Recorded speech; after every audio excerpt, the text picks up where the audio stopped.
지옥의 문을 여는 사도신경. 오늘은 마지막 시간으로 거룩한 공예와 성도의 교제입니다. 지금 이 시대는 진정한 교회는 허물어져가고 폐허가 되어가고 있는데 건물교회는 더욱 화려해져가고 웅장해져가고 있습니다. 성경에는 두 가지 의미의 교회가 나타나고 있는데 그 하나는 성도들이고 또 하나는 건물교회입니다. 그런데 이 두 가지 중 지금 우리는 가장 중요한 교회 곧 성전을 잃어버리고 있다는 사실입니다. 건물교회는 진정한 교회인 성도들이 모여 창조주 하나님께 예배를 드리는 예배 당일 뿐 성전이 아닙니다. 그런데 성전이 무엇인지, 성경에서 말씀하시고 있는 진정한 교회가 무엇인지 분별하여 사용하지 않고 있는 사람들이 너무나 많다는 사실입니다. 성경에서 말씀하고 있는 진정한 교회요 성전은 예수 그리스도의 이름으로 구원을 받은 성도들이며, 건물교회는 사람이 지은 건물이며 장소일 뿐 성전이 아니라는 사실입니다. 광야에서 모세의 장막 성전으로 시작된 성전은 예수 그리스도께서 말씀이 육신을 이루시고 오셔서 구원을 이루심으로 건물 성전은 없어지고 예수 그리스도의 이름으로 구원을 얻은 성도들이 성전이 된 것입니다. 모세가 광야에서 하나님의 명령을 따라 성전을 지은 이유가 무엇이었습니까? 그 이유는 하나님의 법궤를 모시기 위함이었습니다.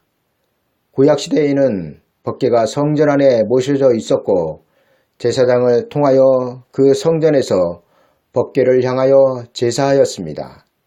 그리고 성전 안에 모셔져 있던 법궤 안에는 모세가 시내 산에서 하나님께로부터 직접 받은 십계명이 새겨진 두 돌판과 이스라엘 백성이 광야에서 먹었던 만나와 아론의 쌍난 지팡이가 들어 있었습니다. 하나님은 이 법궤의 속죄소에 나타나시고 모세에게 말씀하셨습니다. 모세의 장막 성전으로부터 시작된 성전은 예수 그리스도께서 사람으로 이 세상에 오시기까지 필요한 것들이었습니다. 그 이유는 예수 그리스도께서 이 땅에 오시면 법궤 안에 들어있던 모든 것들이 예수 그리스도의 몸을 통하여 성취되기 때문입니다. 만약 예수 그리스도께서 2000년 전에 오셨는데도 사람이 지은 건물을 성전으로 부른다면 그 사람은 예수 그리스도를 믿지 않는 사람입니다. 왜냐하면 예수 그리스도께서 말씀이 육신을 이루셨다는 것은 구약의 법궤 안에 있던 내용물들이 사람의 눈으로 보고 손으로 만질 수 있게 성전 안에서 밖으로 나온 것의 결과이기 때문입니다. 예수 그리스도께서 말씀이 육신을 이루셨다는 것은 법궤 안에 있던 하나님의 말씀이 성취되었다는 것이며, 또한 성취된 예수 그리스도의 육체는 하늘에서 온 만나이기 때문입니다. 그리고 아론의 쌍난 지팡이는 예수 그리스도의 이름을 통하여 그 성도들이 하나님께 예배하는 자격을 부여하셨기 때문에 구약의 성전은 예수 그리스도의 육체로 성취된 것입니다. 이 때문에 우리는 지금 저 중동에 있는 무너져 내린 예루살렘 성전을 성전으로 인정을 하지 않고 있는 것입니다. 하나님께서 구약에 선택받은 사람들만 들어갔던 세상과 구별된 장소였던 성전을 허물어뜨리신 것은 이제 그 건물을 더 이상 성전으로 인정하시지 않겠다는 하나님의 계획된 의도가 있으신 것입니다. 그런데 지금 우리는 무의식 중에 건물을 하나님의 성전이라고 말하는 사람들이 많다는 것입니다. 이는 분명히 잘못된 것이며 하나님께서 하나님의 명령으로 짓게 하셨던 성전도 허물어뜨리셨는데 건물 자체가 구별되어 있는 것도 아니고 예배당으로 사용하고 있는 공간만을 하나님의 성전으로 말하는 것을 과연 하나님은 어떻게 생각하시고 계실까요? 그러나 하나님의 역사에 회복될 건물 성전은 절대로 없으며, 또한 건물 성전은 영원히 없다는 것이 성경의 증언입니다. 왜냐하면 하나님의 성전은 예수 그리스도의 육체이시며 예수 그리스도의 육체는 부활 이후 그를 믿는 모든 성도들 마음 가운데 계시기 때문에 지금 성도들은 성전이 되는 것입니다. 성경은 성전에 대하여 장차 예수 그리스도께서 오셔서 이루실 그 왕국도 성전이라고 말씀하시지 않고 있으며 그 후에 이루어질 영원한 천국 예루살렘 성 안에서도 성전을 보지 못하였다고 요한계시록 21장 22절은 기록하고 있습니다. 성 안에 내가 성전을 보지 못하였으니 이는 주 하나님 곧 전능하신 이와 및 어린 양이 그 성전이심이라. 그런데 하나님께서 그 아들 독생자 예수 그리스도의 육체를 통하여 성취하시고 무너뜨리신 성전을 지금도 있다고 가르치며 부른다면 이를 어떻게 받아들여야 할까요? 비록 그 말이 성도들끼리는 어떤 내용으로 건물교회를 성전이라고 말하는지를 묵시적으로 안다 하여도 하나님께서 분명한 의도를 가지시고 폐하신 성전을 지금도 있다고 말하는 결과가 된다면 이는 결국은 하나님의 뜻에 거스리는 것이 되고 말 것입니다. 그런데 사도신경 속에는 이보다 더 심각한 것들이 들어있다면 사도신경으로 신앙을 고백하는 여러분은 어떻게 하시겠습니까? 사도신경 속의 거룩한 공예와 성도가 서로 교통한다는 내용의 뜻은 거룩한 공교회와 성도의 교제가 아니며 원래의 뜻은 거룩한 공예와 성도의 통공입니다. 여러분, 통공이 무슨 뜻인지 아십니까? 통공은 죽은 성도와 산 성도의 기도가 서로 통한다는 뜻을 가지고 있습니다. 이 때문에 개역 개정에서는 거룩한 공예를 거룩한 공교회로 성도가 서로 교통한다는 것을 성도의 교제로 바꿨습니다. 그러나 이렇게 단어 몇 개 바꾼다고 사도신경이 원래 담고 있는 전체적인 문제가 해결될까요? 그리고 더 큰 문제는 왜 내가 구원을 받기 위해 고백하는 신앙 고백 속에 거룩한 공교회와 성도의 교제가 들어가야 하는가입니다. 제 말을 듣고 있는 여러분의 생각은 어떠십니까? 교회와 성도의 교제가 없는 사람은 예수 그리스도를 믿어도 구원을 받지 못하는 것인가요? 그리고 거룩한 공교회와 성도의 교제라는 단어 속에는 헛웃음을 지어내게 하는 심각한 결함이 있다는 사실입니다. 제가 위에서 설명을 드렸듯이 성경에서 말씀하시고 있는 진정한 교회는 예수 그리스도의 이름으로 구원을 받은 성도들입니다. 성경은 분명하게 말씀하시길 예수 그리스도의 이름으로 구원을 얻은 여러분이 거룩한 교회라고 말씀하고 있다는 사실입니다. 그렇다면 사도신경 속의 거룩한 공교회는 무엇을 말하는 것입니까? 목사들은 거룩한 공교회도 구원을 얻은 성도들이라고 가르칩니다. 그렇다면 거룩한 공교회와 성도의 교제는 무엇입니까? 거룩한 공교회는 성도와 다른 특별한 존재들인가요? 그게 아니면 거룩한 공교회도 성도요, 성도도 성도인데 거룩한 공교회와 성도의 교제가 말이 된다고 생각하십니까? 사도신경 속의 거룩한 공교회와 성도의 교제는 무슨 특별하고 거룩한 비밀이 담겨있는 것 같이 느껴지지만 알고 보면 결국은 성도와 성도의 교제를 말하는 것이 됩니다. 그렇다면 왜 성도와 성도의 교제가 구원받을 성도들의 신앙 고백 속에 들어가 있느냐는 것입니다. 이는 사도신경이 원래 담고 있는 거룩한 공예와 성도의 통공을 의식하여 이를 바꾸고자 하였지만 더 우스운 꼴이 되어버렸다는 것을 그대로 보여주고 있는 것입니다. 차라리 로마 가톨릭에서 사용하는 그 원래의 거룩한 공예와 성도의 통공은 명분이라도 갖추고 있지만 지금 개신교의 교회에서 사용하고 있는 거룩한 공교회와 성도의 교제는 이런 명분마저도 없다는 것입니다. 구약 4,000년 동안 손잡고 양잡아 드리던 제사가 말씀이 육신을 이루신 예수 그리스도에 의하여 폐하여질 때 예루살렘 성전도 그 사명을 마친 것입니다. 따라서 무너져 내린 예루살렘 성전이 다시 회복된다는 것은 예수 그리스도께서 다시 오셔서 또 죽으셔야 한다는 것과 마찬가지인 것입니다. 그러나 이는 있을 수 없는 일이며 지금 건물교회의 사명도 예수 그리스도께서 다시 오실 때까지만 존재하는 것입니다. 왜냐하면 다시 오시는 예수 그리스도는 육체로 이 땅에 오십니다. 다시 말씀드리면 예수 그리스도는 육체를 가지신 육체의 하나님이신데 지금처럼 건물교회에 모여서 보이지 않는 하나님을 예배하듯이 예수 그리스도께서 오신 후에 성도들이 예배하는 것이 아니라는 것입니다. 예수 그리스도께서 다시 오시면 그 성도들은 그의 왕국에서 왕이신 예수 그리스도의 얼굴을 대면하여 예배하는 것입니다. 이 때문에 건물교회의 사명은 예수 그리스도의 왕국이 이루어지면 그 사명을 다하는 것입니다. 그런데 사도신경은 이런 하나님의 계획을 대부분 거부하고 있다는 사실입니다.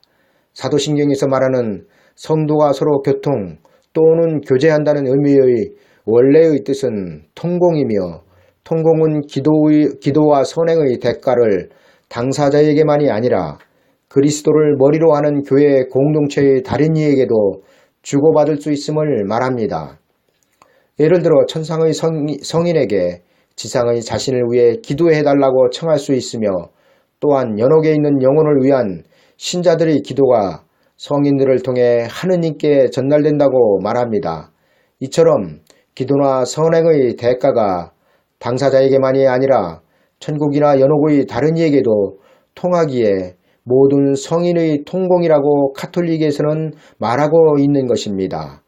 다시 말씀드리면 통공은 이 세상에서 산 사람과 저 세상에 있는 성인들의 영혼이 기도로 서로 통한다는 뜻의 성도가 서로 교통하며인 것입니다. 그러나 성경은 이 세상과 저 세상의 기도가 서로 통공될 수 없다고 분명하게 말씀하고 있습니다. 죽은 자의 기도와 산 자의 기도는 분명히 다르며 서로 교통할 수 없습니다. 더구나 세상에서 살던 죄인이 로마 가톨릭에서 말하는 것처럼 성인으로 절대로 될 수 없다는 사실입니다. 성인은 로마 가톨릭의 교황에 의하여 만들어지고 전해지기 시작한 것이지 하나님께서 만드신 것이 아니기 때문입니다.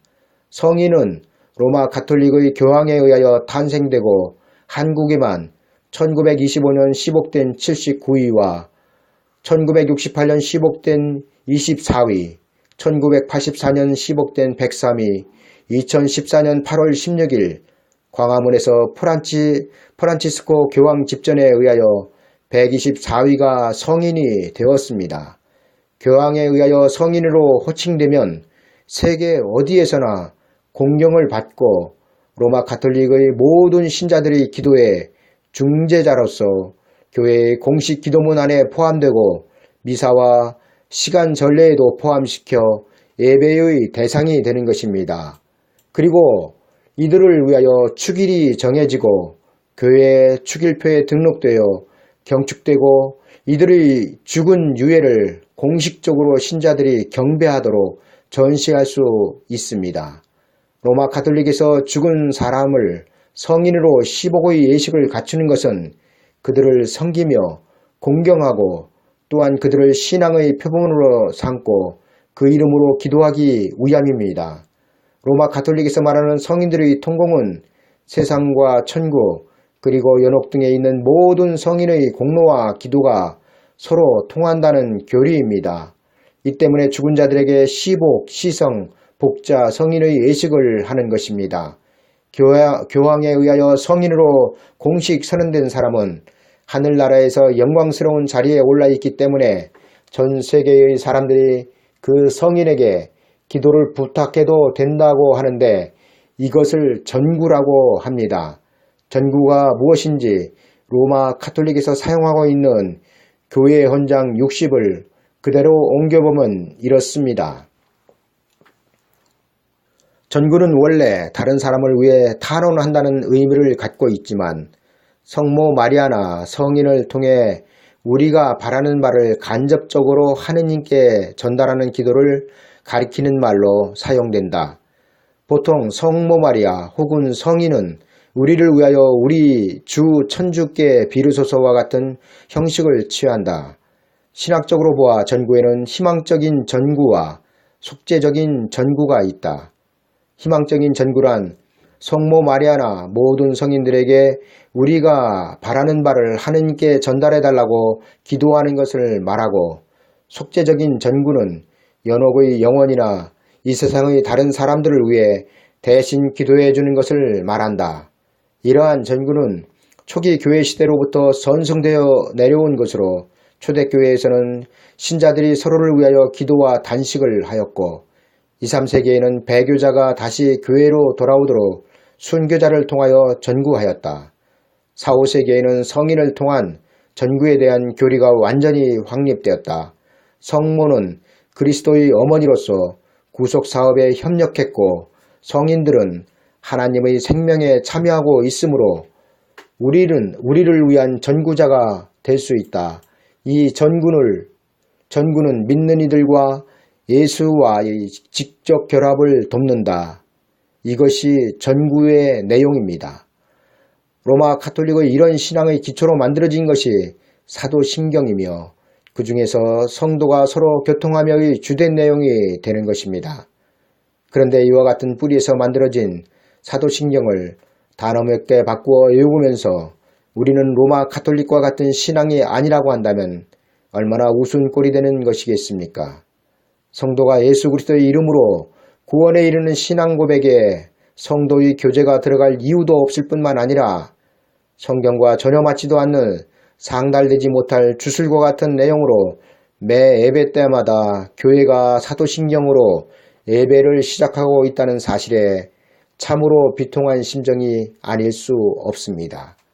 지금의 교회가 예수 그리스도께서 다시 오실 때 영접할 준비를 해야 한다고 생각한다면 이제부터라도 성경에 맞는 신앙의 고백을 성도들로 하여금 할 수 있도록 가르치고 양육해야 할 것입니다.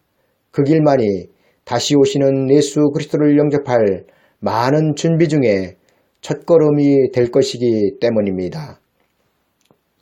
성경은 분명하게 예수 그리스도의 이름으로 구원을 받을 피조물들이 해야 할 신앙 고백이 따로 있다고 기록하고 있음을 알아야 합니다. 예수 그리스도께서 베드로에게 하신 너는 베드로라 내가 이 반석 위에 내 교회를 세우리니 음부의 권세가 이기지 못하리라는 말씀은 건물교회가 아니라 베드로의 신앙 고백을 한 성도들을 말하고 있습니다. 그리고 성경은 베드로의 신앙 고백이었던 주는 그리스도시요 살아계신 하나님의 아들이시니다를 고백하는 성도들을 음부의 권세가 이기지 못한다고 보증하고 계신 것입니다. 하나님은 베드로가 인류의 대표로 고백한 주는 그리스도시요 살아계신 하나님의 아들이시니다를 피조물들이 구원 얻을 신앙의 고백으로 세상에 주셨으며 이 고백만이 천국으로 들어가는 보증이 된다고 증거하고 있다는 사실을 알아야 합니다. 베드로가 구원받을 인류의 대표로 고백한 주는 그리스도시요 살아계신 하나님의 아들이시니다는 분명하게 하나님께서 그 피조물들에게 의도적으로 알게 하셨으며 이 고백을 하나님은 보증하고 계신다는 사실입니다. 주는 그리스도시요 살아계신 하나님의 아들이십니다. 이 고백은 예수 그리스도께서 이 땅에 다시 오시는 그날까지 구원 얻을 성도들의 신앙 고백 속에 계속 되어져야 할 신앙의 고백이며 교회의 터가 되는 고백임을 우리는 이 시대에 명심해야 할 것입니다. 감사합니다.